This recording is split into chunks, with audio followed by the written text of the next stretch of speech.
Ethereum. Ethereum is often referred to as the second most popular cryptocurrency, after Bitcoin.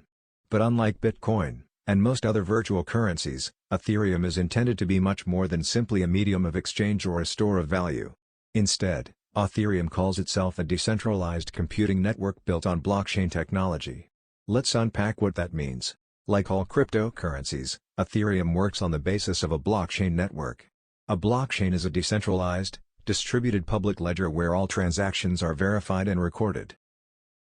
Participants are rewarded with cryptocurrency tokens. For the Ethereum system, these tokens are called Ether, ETH. Ether can be used to buy and sell goods and services, like Bitcoin.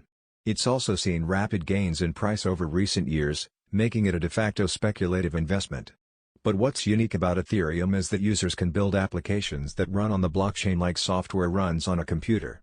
These applications can store and transfer personal data or handle complex financial transactions. Ethereum is different from Bitcoin in that the network can perform computations as part of the mining process, says Ken Fromm, Director of Education and Development at the Enterprise Ethereum Alliance. This basic computational capability turns a store of value and medium of exchange into a decentralized global computing engine and openly verifiable data store. This is about the Ethereum cryptocurrency. In my next video I will upload the advantages and disadvantages of Bitcoin and other cryptocurrency. Until then, subscribe our channel.